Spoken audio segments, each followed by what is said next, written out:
everyone. Happy Memorial Day weekend. I'm Maria Bartiromo, and welcome to Sunday Morning Futures. The magic number. Donald Trump finally gets the delegates needed to clinch the nomination. What is next? Is he any closer to selecting a running mate? Plus, President Obama weighs in on the Trump campaign from overseas. And big developments this week in the Hillary Clinton email investigation at the State Department. What did an internal audit find, and how does it impact her race for the White House? Plus, headaches over long waits at the TSA security checkpoints across airports in the country. Is there any relief in sight as the summer travel season gets underway? We're looking ahead this morning on Sunday Morning Futures. And we begin this morning with the presidential race. Donald Trump securing the GOP nomination and pulling even with Hillary Clinton in 2 national polls this week. Now they are digging in for the fight come November. The frontrunners trading nasty jabs over Second Amendment rights, the 2008 economic crash, and former President Bill Clinton's past sex scandals. Plus a bombshell this week for the Clinton camp after a State Department watchdog revealed she knowingly broke the rules by using a private email server. Trump calling the audit bad news. She's as crooked as they come. She had a little bad news. Some reports came down weren't so good, but not so good. The Inspector General's report, not good. But I want to run against Hillary, not Fee. I just want to run against her. Alabama Senator Jeff Sessions is senior member of the Judiciary Committee, member of the Armed Services Committee, and chairman of Donald Trump's National Security Advisory Committee. Senator, good to have you on the program. Welcome. Thank you. Thank you, Maria. First, let me get your take on this Inspector General report released this week. The Clinton campaign came out right away and said this is all politics. Other secretaries of state have used Gmail accounts. What's your take? It's not politics. It's fact, and it's very troubling facts. The Inspector General works for the Secretary of State's office. They investigated the former Secretary of State, Hillary Clinton, and they've concluded that she violated a number of rules, significant provisions that require protecting security information.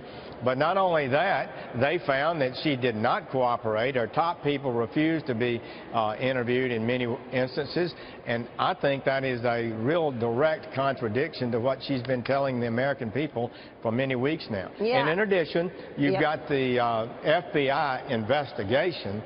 This was just an internal security review of how she handled it, but the FBI investigation involving potential criminal activity continues.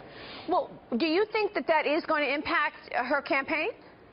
I think it will. You know, a lot of things could be said, but to me, she's following the same old Clinton policies of the 1990s in which they just obstruct and refuse to cooperate with investigations, claim they're cooperating when they're not, and that kind of lack of integrity has got to put a cloud over her effort to be president of the United States. Yeah, and of course she has been talking a lot about what Donald Trump has been saying as it relates to immigration, as it relates to trade. So I want to talk to you about that because you've done so much work on immigration, and we all know that immigration is probably one of the most fundamental issues for any election, for any country.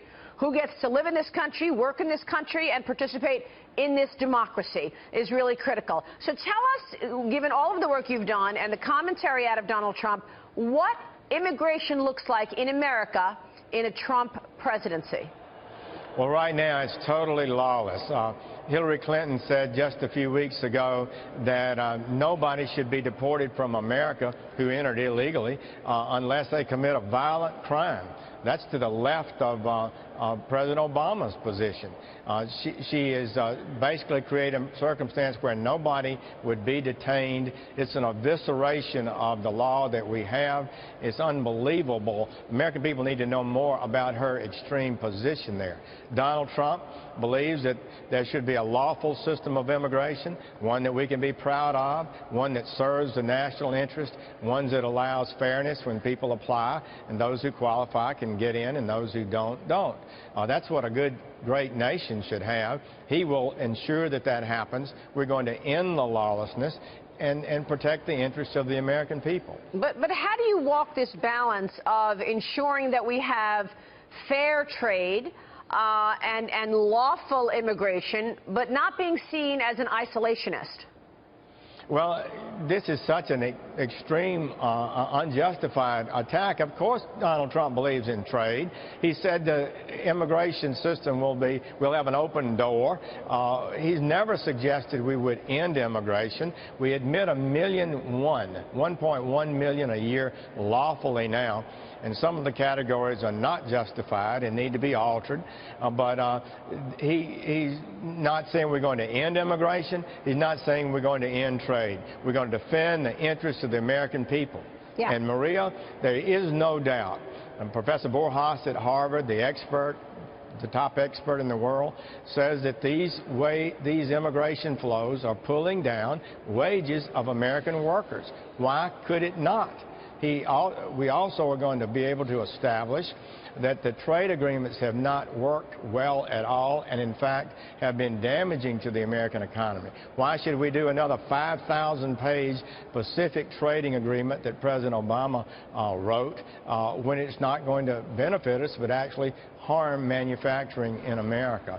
So I think this is not against trade and it's not against immigration. It's protecting the legitimate interest of the American working person. But can you categorically say that the TPP, Trans-Pacific Partnership, will not go through by the end of the year? Because the president says he's going to get this through by December. How do we know he's just not going to go around Congress again and push it through? Maria, you know, maybe he has some idea of trying to go around Congress, but I don't think he can. But they hinted that they were going to try to ram it through in the lame duck session after the election when apparently congressmen and women think they won't be held to account by their constituents who clearly oppose this agreement. So I'm not overconfident that it will die, but I think it has very little support now. I think it's been falling. It's falling in Europe for the European TTIP agreement is collapsing there. I think these trade agreements are past their due.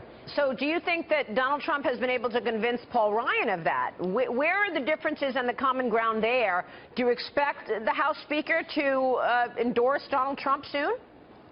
Well, I would hope so and expect so. He needs to do that. We don't need to continue to have the Speaker hanging out there right now, in my opinion. I know the Speaker believes in trade agreements. Any of them, I don't think he feels he has to read them. They've just got to be good. But I don't agree with that. And the American people have voted on that. They've spoken. Donald Trump is won, and he is crystal clear on this issue. We're not going to have any trade agreements unless it protects the American interest. I think that's exactly reasonable and right. Yeah, look, I think it's really important to get you talking about this, Senator. First of all, given all of the work you've done over the years on immigration, and secondly, because Americans are afraid. The American people are not only afraid of, first they've got foreigners taking their jobs, but now technology. You see companies going to robotics. So people do need to understand really the substance of your position, given the fact that all we see are headlines, and Hillary Clinton is using these headlines. Donald Trump wants to ban Muslims. Donald Trump said this, and about various groups. You think he's going to be able to make the case to the American people come November? Absolutely, and we're going to move forward with that. Tufts University just produced a report and said this trade agreement will reduce 450,000 jobs in America. This is not going to, that's not benefiting America. And there are other data that's going to show how wrong they've been in previous predictions about previous trade agreements. The emperor has no clothes on these trade agreements.